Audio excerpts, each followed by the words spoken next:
Troy Rosario, sa wakas, nakapili na ng team. And Calvin Optana na frustrate na sa mga kakampi niya sa TNT. So yan nga ang ating mga tatalakayin. Hindi maganda. Yan ang naging resulta sa Game 4 Finals ng TNT Tropang Giga, na kung sa ay isa si TNT Gunner Calvin Optana sa dismayado sa pinakitang laro nila. Bagamat maganda laro niya, kaya lang aminado si Calvin Optana na frustrate ito sa mga kakampi niya dahil sa hindi na nga po ito napapasahan ng bola nung second half nitong Game 4. So ayon kay Calvin Optana, sa ilang naging mga pahayag nito nung interview, wala raw siyang umanong touches sa second half. Just to be honest nga raw po, napuprostrate na nga raw siya dahil di siya makahawak ng bola. So feel na feel niya pa naman raw yung laro.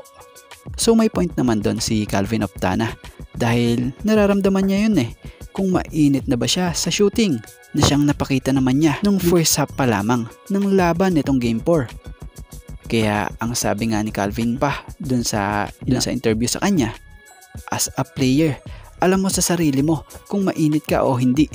Pero ganun talaga basketball. Hindi iikot para sa akin. May mga kasama din naman ako. So alam nyo bang may mga pinagtataka si Optana sa laro niya dahil hindi niya malaman nung hindi nga raw maganda yung production scoring niya, nananalo sila. So hindi niya alam kung saan raw siya nagkulang. So isa pa, kaya pala natalo rin etong TNT Alas Game 4 dahil nga raw sa karamihan sa kanila nagkakaroon ng miscommunication sa depensa, lalo na nga raw kay Justin.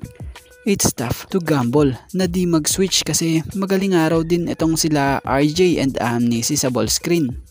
So parang wala nga raw, nagamble sila sa mga ganong bagay at yun, nangyari nga raw na na-shoot nila yung mga tira nila.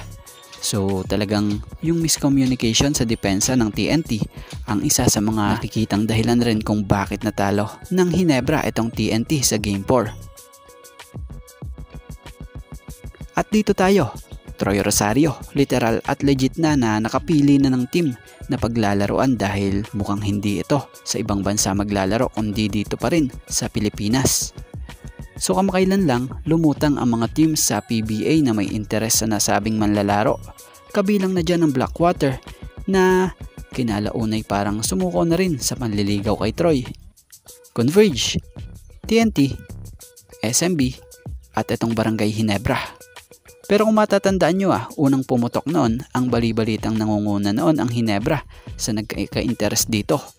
Dahil na nga sa talaga namang kulang ang team na ito sa big man dahil kasalukuyang si Japet na nga lamang ang tunay na big man dito sa team. So matatandaan nyo kamakailan lang naglabas ang spin.ph credit po ng update patungkol sa pagkausap ng mga SMC bosses kay Troy na siya nga pong mas pinag-usapan ng karamihan. By the way, sa mga hindi nakakaalam, unang napabalitang nag-offer rito ang team ng Blackwater, TNT, and Converge bago pa ito kausapin ng SMC bosses. So ngayon latest update kay Troy Rosario ay balitang nakapili ng araw ito.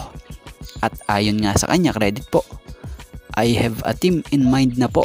Ina-enjoy ko lang ang time off with family. So ayon pa nga po sa kanya, secret na lamang daw po muna. So kung ganun, ibig sabihin possible talagang sabihin niya yung team niya na gusto niya na paglaruan after pa nitong PBA Finals. So ito na kaya yung clue niya, yung naging post niya nung nakaraan? Possible SMB ba? Or Hinebra?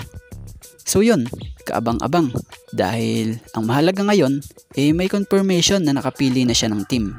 Pero wala pa nga po siyang sinasabi, kaya abangan na lamang natin kung ano ito.